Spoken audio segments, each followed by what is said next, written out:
한결같은 마음을 가지고 끝까지 쓰임받는 것 자체가 이렇게 생각만큼 쉬운 일이 아닙니다.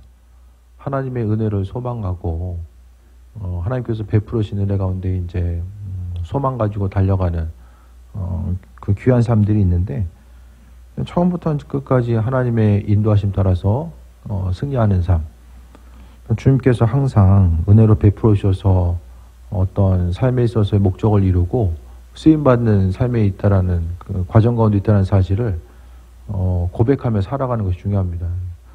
그러니까 모든 것을 공급하시는 분이 하나님이라는 사실에 대해서 고백하고 살아가야 되는 것이 이제 일꾼된 삶의 모습인데, 이제 남왕국의 우시아가 이제 이스라엘의 10대 왕에 이제 오르게 되고, 근데 그가 처음에는 하나님 보시기에 정말 은혜 가운데 사역을 잘 하게 됩니다.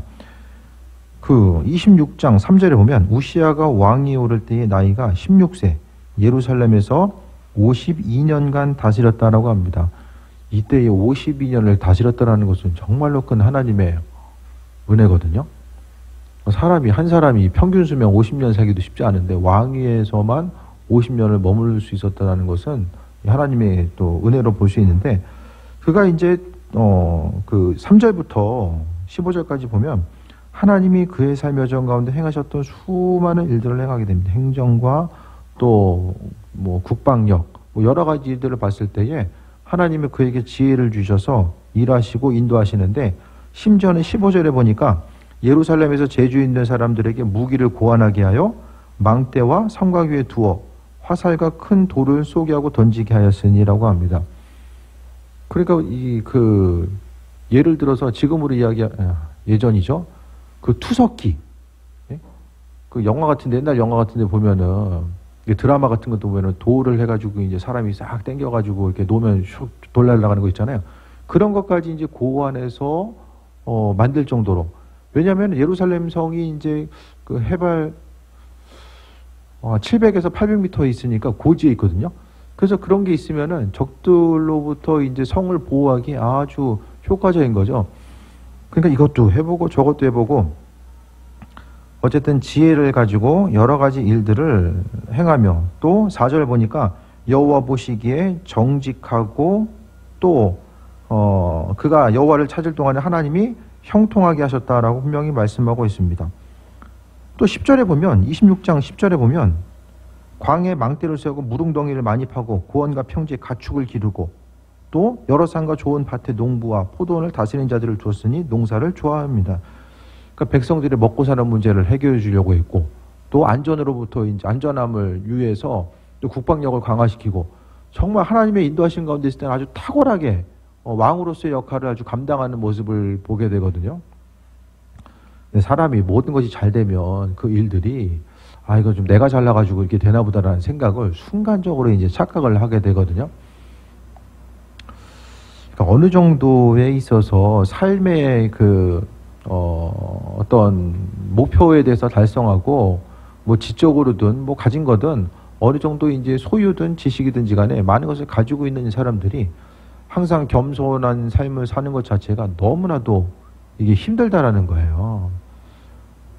성경의 예를 통해서도 봐도 그렇고, 어쨌든 주변의 모습을 봤을 때에도 보게 되면 정말 날마다 이렇게 끝까지 겸손하게 쓰임받는 이들 자체가 생각만큼 발견하기 쉽지 않는 것을 또 보게 됩니다. 그래서 하나님께서 강성하게 해주셨는데 그 가운데서 갑자기 이제 사람이 변해요.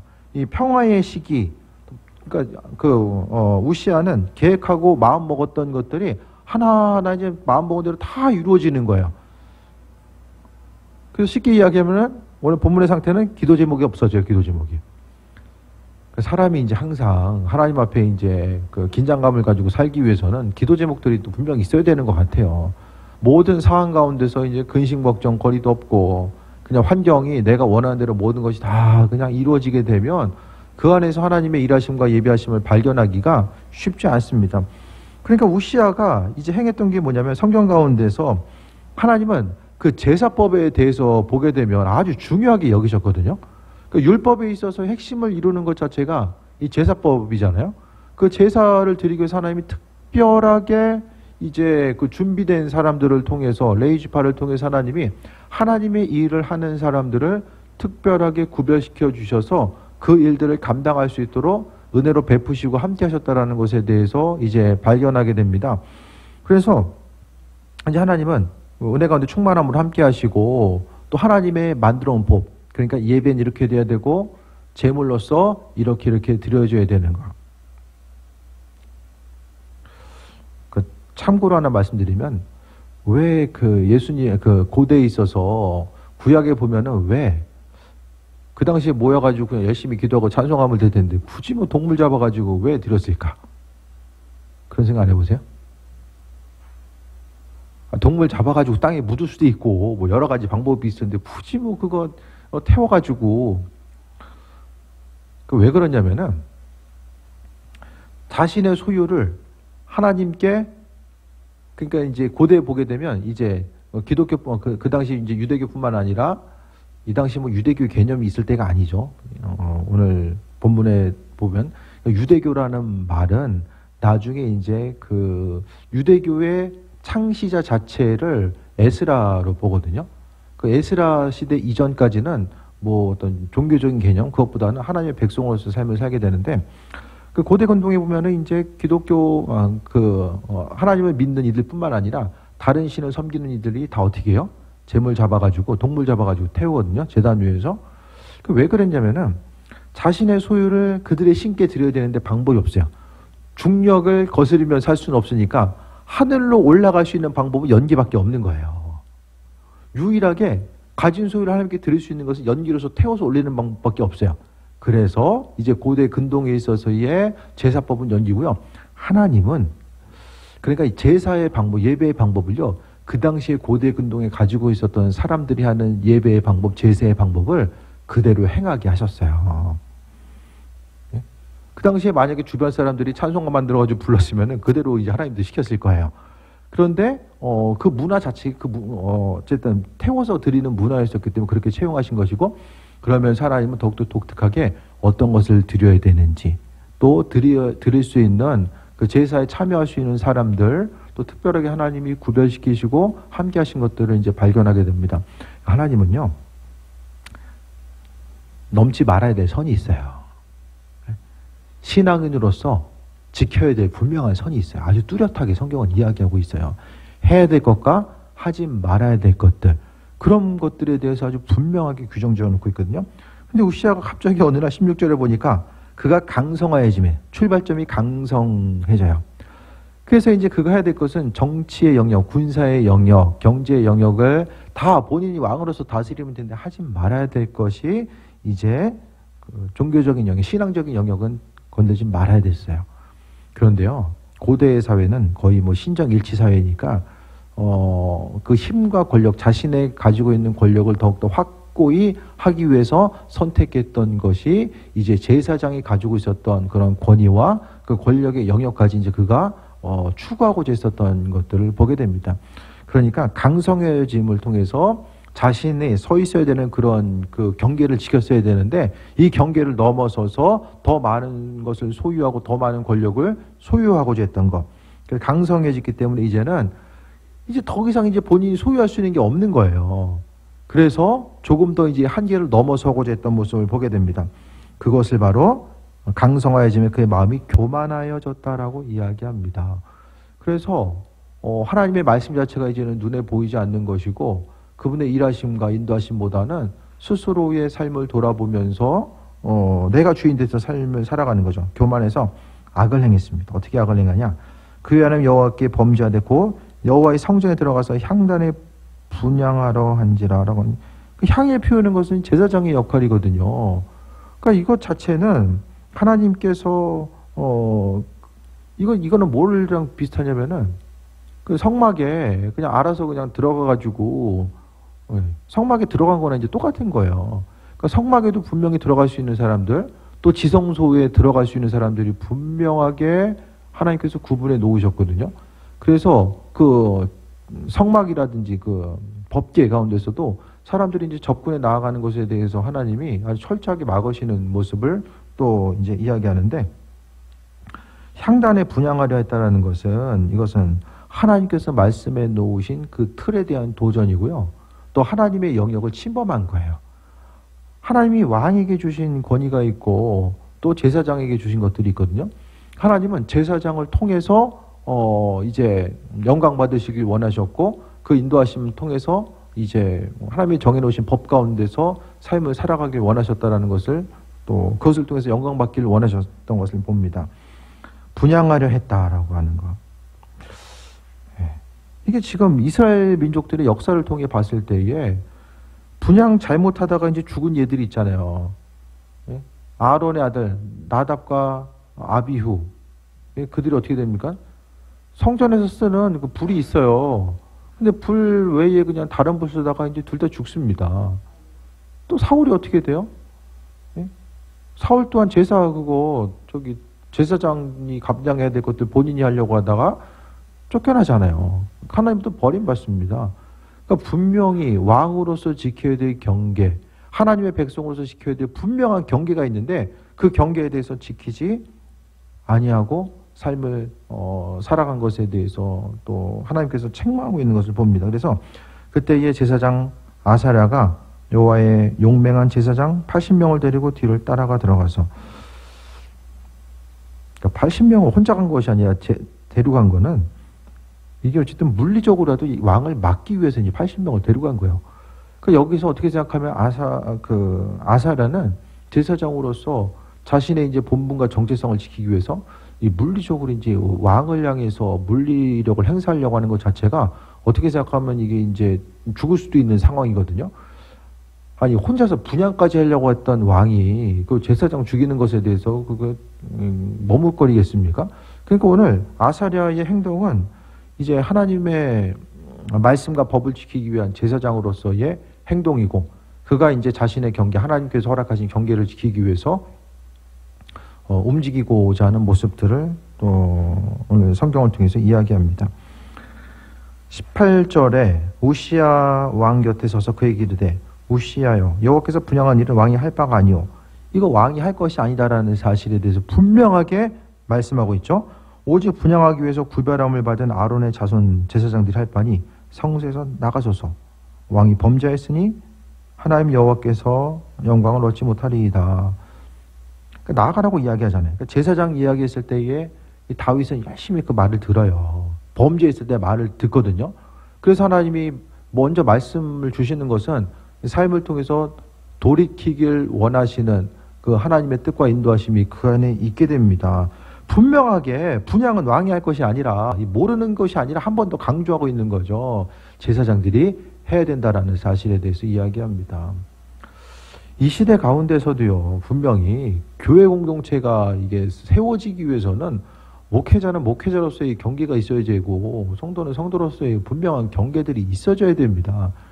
그게 아니면은 이 경계가 애매하게 무너지게 되면 이 교회 공동체는 은혜 가운데 성장할 수가 없다라는 거예요.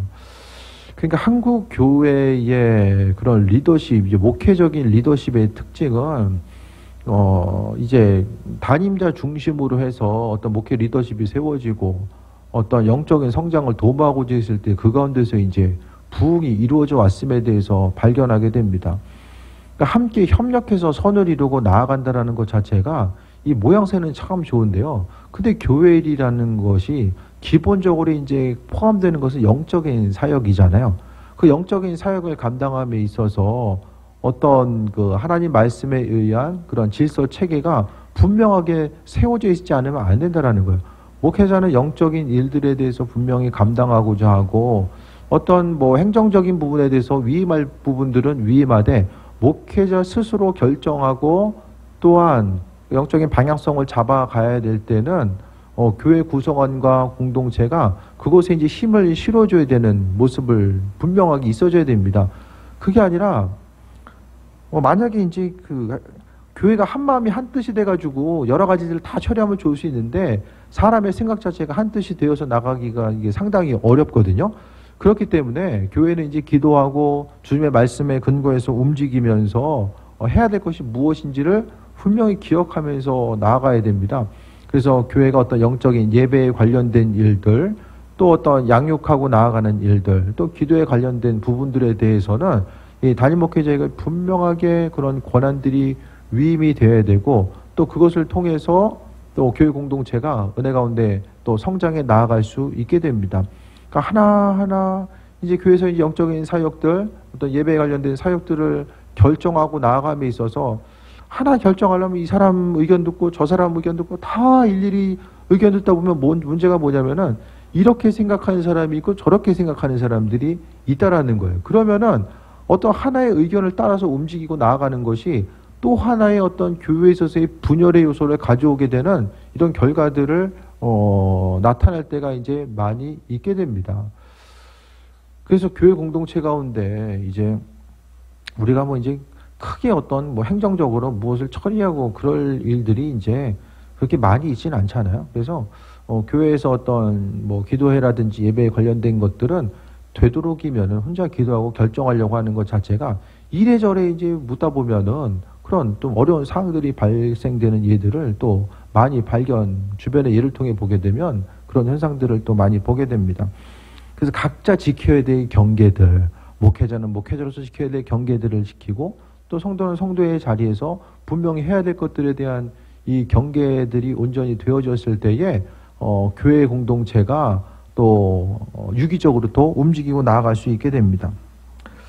여호와께서 그것 때문에 영광 받지 못한다라고 얘기를 해주잖아요. 그러니까 사람이 교만해지면 주변 얘기 안 들어요. 아무리 좋은 얘기 해줘도 듣지 않습니다. 교만한 사람들의 특징 자체가 주변의 얘기를 전혀 듣지 않아요. 옆 사람이 볼 때는 이거 정말 이 문제고 이렇게 하다가는 정말 큰일 날 수밖에 없는 그런 현상들에 대해서 얘기를 해줘도 듣지 못하는 이런 현상들이 나타나게 됩니다. 바로 얘기해 주잖아요. 근데 우시아가 손으로 향로를 잡고 분향하려다가 화를 내니 그가 제사장에게 화를 낼 때에 그가 이제 옆에서 이거 왕이 할 것이 아니다라고 얘기하니까 왕이 이제 그 얘기를 듣고 나서 기분이 나쁘니까 화를 냈어요. 그 화를 낸 순간 뭐가 나타납니까? 이마에 나병이 생겼다라고 이야기합니다. 예.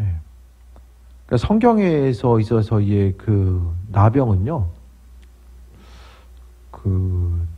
문둥병만 생각하면 안 돼요. 지금 생각하는 그러니까 그 심각한 피부질환 자체를 성경은 대부분 이 나병으로서 표현하고 있습니다. 그래서 이게 이제 진짜 문둥병이든 아무 심각한 피부질환이든 간에 어쨌든 이제 문제가 생긴 거예요. 그래서 피부에 문제가 생겨서 어떻게 됩니까? 이 나병 생기면, 피부병 생기면 문제가 뭐냐면 예배 공동체로서는 이제는 참여 못해요. 구약에도 보게 되면 나병은 나을 때까지 제사에 참여할 수가 없어요. 그러니까 분양 한번 하려다가 자신의 경계를 지나쳐서 움직이려고 하다가 어떻게 됩니까? 이 나병이 안 낫거든요. 죽을 때까지 안 나요. 그래서 예배 공동체로부터 오늘 본문에 나와 있는 우시아는 형통한 삶을 살다가 이 말년에는 문둥병 때문에 예배 공동체로 벗어나고 이제 왕위로부터 이제 벗어날 수밖에 없는 이런 환경이 조성된 거죠. 그러니까 스스로 목회자는요, 하나님 뜻이 무엇인지에 대해서 분별하고 또 주님 바라시고 원하신 일들이 무엇인지를 잘 기억하며 하나님께서 허락하신 환경들, 시간들, 이런 물질들, 이런 것들을 다 어떻게 사용할지를 하나님 마음에 합한 것으로서 또 쓰임 받아야 되고 자신의 또 경계를 지키면서 나아가는 것이 무엇보다 중요한데 이마에 나병이 그러니까 성경에 보면요, 이 제사법에 관련돼서는 상당히 하나님이 엄격하게 기준을 제시하는 것을 보게 됩니다. 분양 잘못하다 죽고요. 예? 법궤 이제 어떻게 됩니까? 법궤가 흔들리니까 그거 이제 흔들리는 법궤 딱 잡다가 이제 그 바로 죽고, 예? 이스라엘 민족들이 이제 그 법궤가 바벨론이 아니죠. 그 법궤를 블레셋에 빼앗겼다가 찾아오면서 그 보관하다가 사람들이 법궤 안에 뭐 있나 이제 이게 구경하다가 일시에 또 사람들 죽습니다. 그러니까 예배와 관련돼서 상당히 사람들이 많이 죽어요.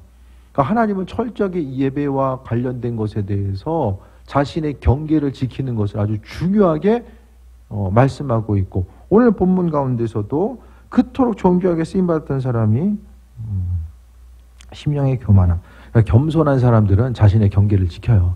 내가 해야 될 것, 하지 말아야 될 것들, 해야 될 말과 하지 말아야 될 말들을 분명하게 지키면서 살아가게 되는데, 이 경계가 무너지니까 어려움 당하는 거죠.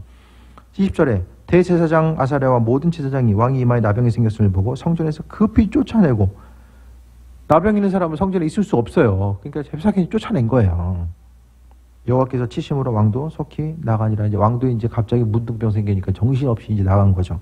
21절에 우시아 왕이 죽는 날까지 나병 환자가 되었고, 나병 환자가 되면 여호와의 전에서 끊어져 별궁에 살았으므로 그 아들 요담이 왕궁을 관리하며 백성을 다스렸더라라고 말씀하고 있습니다. 그래서 이제 앞에 나서지도 못하고 아들이 이제 대신해서 이제 대리로 이제 아버지가 이제 죽을 때까지 거기서 이제 왕궁에는 아버지가 못 오니까, 문둥병은 성경에 있어서의 율법적으로 부정한 것이었기 때문에 갈 수가 없는 거예요. 그래서 이제 어디 다니지도 못하고 별궁에 이제 갇혀 있고, 나머지 일들에 대해서는 아들이 다스릴 수밖에 없는 이 상황들이 펼쳐지는 거죠. 그래서 교만한 삶, 그러니까 삶을 통해서 모든 것이 기쁘고 잘 될 때 사람이 겸손하기가 정말 쉽지 않다라는 거예요. 사람은 누구나 이 교만한 본성이 있어요. 심령에 이 자리 잡고 있는 교만한 본성들이 있는데, 이 교만한 본성들이 처음에는 잘 모르고 있다가 이제 환경들이 뭔가 좀 쉽고 편안한 환경들이 조성되면 이 마음속에 있는 그 교만한 본성이 이제 조금씩 이제 떠오르게 되죠. 제가 보기에 그 본성 자체가 교만하지 않은 사람은 별로 없는 것 같아요. 그러니까 환경 자체가 힘들다 보니까 이 교만함에 대한 속성 자체가 잘 드러나지 않는 경우들도 이제 많이 있잖아요. 그러니까 정말 하나님의 은혜, 그 인도하심이 아니면 삶을 통해서 이제 겸손한 삶을 사는 것 자체가 이게 쉽지 않다라는 거예요. 그래서 이 시대 가운데서 하나님은요, 그분의 말씀대로 인도하심마다 사는 삶. 그래서 16절에 처음에 강성하여짐에 마음이 교만해져서 악을 행했다. 이것이 바로 이제 우시아가 가졌었던 가장 첫 번째의 이제 비극이죠. 예. 하나님께서 주신 복을 그걸 누림에 있어서 겸손한 것이 아니라 결국 그가 교만해졌다라는 것은 무엇입니까? 하나님께서 주신 영광을 스스로의 영광으로 가로챈 것이고, 또 그것을 통해서 주님께 감사하거나 주께 영광 돌리지 않았다라는 사실에 대해서 이야기합니다. 그래서 교만하면요, 이게 범죄랑 틀림없이 이게 연결이 돼요. 하나님께서 정해놓으신 그 틀을요, 교만하면 계속해서 넘어가게 됩니다. 다윗도 보게 되면 힘들고 어렸을 때는 범죄에 저지르지 않았잖아요. 그러니까 쉽고 편안한 환경 가운데서 그 교만해져서 이제 범죄하고요. 이 솔로몬도 마찬가지입니다. 항상 문제가 있고 어려움이 있을 때는 주님 앞에 이제 겸손할 수밖에 없는데, 결국 이 교만했다라는 것은 뭐냐면 하나님을 잊어버린 거예요. 주인으로 계신 하나님을 잊어버린 것입니다. 그래서 이제 스스로의 이런 경계 자체를 지키지 못하면서 이제 살아가게 되는 결과들이 이제 나타난 거죠. 요즘의 시대는요, 융합의 시대입니다. 융합. 연결되고 융합되고, 그래서 이제 점점 더 어떤 사회 가운데 고유의 영역 자체가 이제 다 무너지게 되잖아요. 예? 함께 통합해서 나아가는 것을 이야기합니다. 옛날에는 뭐 거의 예? 쌀집이면 쌀을 팔고 정육점에서 이제 고기 팔잖아요. 이런 부분들이 이제 사람들의 필요에서 한 곳으로 점점 더 이제 모여지고, 핸드폰만 해도 옛날에는 통화만 됐잖아요. 문자하고 통화만 됐던 것이 점점 더 많은 것들을 할 수 있는 거. 그래서 이제 컴퓨터를 대체하면서 살아가게 되는 거예요. 그래서 점점 더 연결되고 융합되는 거, 또 하나로 모아지는 것 자체, 이것도 할 수 있고 저것도 할 수 있고, 이것 자체가 이제 어떻게 생각하면은 사람들로 하여금 편리함을 주는 요소이기도 하지만, 이게 성경적인 관점에서 제가 말씀드리잖아요. 이거이면서 저것도 되고, 요거 자체는 이게 성경적인 개념이 아니라는 거예요. 종교도 진짜 많은데 뭐 이 종교도 되고 이 종교도 되고, 예? 뭐 분양하는 것 자체가 뭐 제사장이 하든 뭐 해도 되고 뭐 이 사람이 해도 되고 저 사람이 해도 되고 이런 혼란기를 우리가 지금 살아오고 있는 것입니다. 그래서 이 시대 가운데서 시대는 변화감에 있어서 어떤 사람들의 역할 자체가 상황 따라서 이렇게 변화되는 과정들도 분명히 있지만은 잊지 말아야 될 것은 그래도 끝까지 지키고 나아가야 될 영역들이 분명하게 있다라는 거예요. 그래서 어쨌든 목회자는 목회자로서의 이 사명을 또 감당하고 점점 더 이제 시대가 흘러가면 흘러갈수록 목회자가 목회에만 전념하는 것이 정말로 이제 쉽지 않은 시대를 점점 이제 살아가고 있거든요.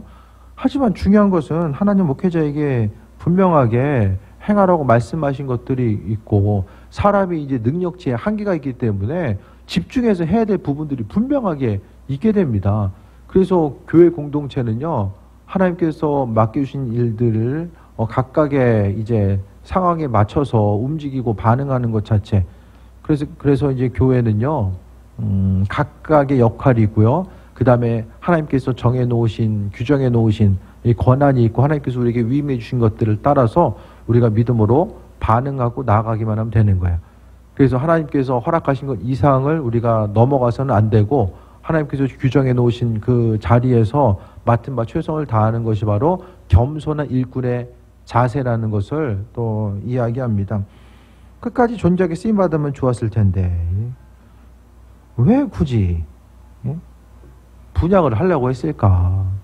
이 지나친 욕심 자체를 통해서 자신의 자리에 머물고 또 하나님께서 허락하신 그 권한을 지키고 나아가야 되는데 결국 이게 뭐냐면 하나님 두려워하지 않았다라는 거예요. 그가 몰라서 간 게 아니잖아요. 알았어요. 하나님께서 그렇게 정해 놓으신 거 모세의 그 율법 시대로부터 시작해서 지금까지 지금 이스라엘 왕 우시아가 10대 왕이면은 지금까지 오매에 있어서 다양한 일들이 있었고 그 신앙 전통 또 율법을 지키고 나아가는 분명한 과정들이 이제 있었는데 그것 자체를 이제 무시하는 그런 모습을 이야기합니다. 그래서 우리가요, 하나님 두려워하는 삶은요, 항상 그분이 기뻐하시고 원하신 일들이 무엇인지를 생각하고 그 인도하심 받아서 하루하루를 살아가는 것 자체가 중요합니다. 그래서 신앙생활하는 것이 하나님 기뻐하시는 삶, 그분을 존중하고 그 도우심 가운데 새해 먹고자 하는 삶의 모습이 계속되어야 된다는 것을 말씀드립니다. 그래서 하나님께서 우시아에게 형통함을 주셨는데 그 형통함이 오래 가지 못하고 처음에는 좋았다가 마지막에 가서는 별궁에 갇혀가지고 비참하게 삶을 마무리할 수밖에 없는 이런 과정들을 보게 됩니다. 믿음은요, 마지막 순간이 아름다워야 돼요. 지금 현재, 과거 그게 중요한 것이 아니라 마지막 끝까지 믿음 지키고 살아가는 거. 주님 앞에 가서 주님 저 옛날엔 좀 나름대로 좀 해보려고 했었는데 마지막에 어떻게 인생 살다 보니까 좀 망가졌습니다. 이거 이렇게 얘기할 수는 없잖아요. 그러니까 끝까지 하나님 보시기에 겸손한 자로서의 삶을 살려고 해도 사람이 겸손하게 살려고 해도 잘 안 돼요, 사실. 그러니까 스스로 하나님 은혜 가운데 그 겸손하는 그것도 주님의 은혜입니다. 예? 주님의 말씀이 들려지는 게 은혜고요. 그 말씀대로 움직이고 살아갈 수 있는 것도 다 이게 하나님께서 베풀어 주신 은혜입니다. 한 가지 잘 돌아보시고 내 삶에 있어서의 경계, 신앙의 영역이든 가정의 영역이든 뭐 돈을 벌든지 뭘 하든지 간에 여러분이 지켜야 될 그 경계선이 있어요. 그거 넘어가면 그게 죄 짓는 거예요. 그 경계선 넘어가면 그것이 생각으로든 행동으로든 그 경계를 분명하게 지켜야 됩니다.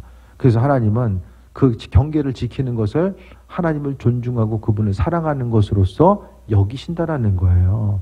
그래서 우리의 삶은 뭐 신앙생활, 또 일상생활, 또 사회생활 이렇게 나눠지지 않아요. 모든 것 자체가 바로 성경은 죽게 하라고 했기 때문에 주님의 인도하심 따라서 나아가야 됩니다. 기도의 자리도 경계를 지켜야 되고 말씀을 전하거나 받는 일들도 다 각각에게 주어진 그 경계를 지키고 나아갔을 때에 그 안에서 충실한 일꾼으로서의 삶을 살고자 했을 때에 아버지께서 은혜 도해 주십니다. 각자 맡은 바 직분을 돌아보시고 직분을 맡은 자로서 경계를 지켜야 될 부분들이 무엇인지를 분명히 돌아보며 주님 보시기에 합한 것은 행하고 합하지 않는 것은 언젠가 버려야지. 그 언젠가는 지금 안 하면 절대로 오지 않습니다. 그래서 그 경계를 지켜 나아감으로 인해서 주께 영광 돌리는 귀한 삶 되시기를 축원드립니다. 기도하겠습니다. 아버지의 사랑과 인도하심에 감사드립니다. 주의 도우심만 바라보게 하시고 하나님께서 우리에게 허락하신 그 경계 가운데서 믿음을 지키고 마음과 생각을 지키고 앞으로 나아갈 수 있도록 은혜 베풀어 주옵소서. 삶의 여정 가운데 살아계신 주님 만나길 원하고 주님과 믿음의 교제함이 더해지길 원합니다. 아버지 하나님, 우리의 마음과 생각 가운데 임하셔서 주님 기뻐하신 것들로만 체험받고 나아갈 수 있도록 은혜 베풀어 주옵소서. 감사드립니다. 예수님의 이름으로 기도드립니다. 아멘.